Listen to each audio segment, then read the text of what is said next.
സങ്കീർത്തനം 110.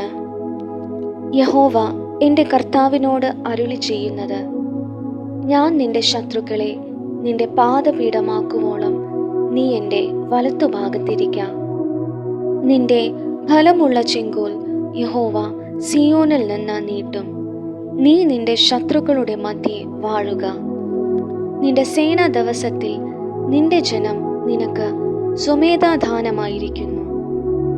വിശുദ്ധ വസ്ത്രാലങ്കാരത്തോടുകൂടെ ഉഷസ്സിന്റെ ഉദരത്തിൽ നിന്ന് യുവാക്കളായ മഞ്ഞ് നിനക്ക് വരുന്നു.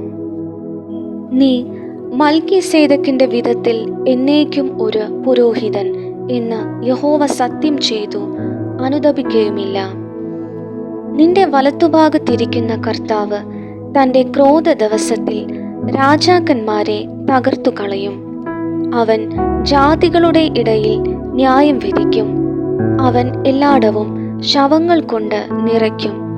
അവൻ വിസ്താരമായ ദേശത്തിന്റെ തലവനെ തകർത്തു കളയും. അവൻ വഴിയരികെയുള്ള തോട്ടിൽ നിന്ന് കുടിക്കും. അതുകൊണ്ട് അവൻ തല ഉയർത്തും. ആമേൻ.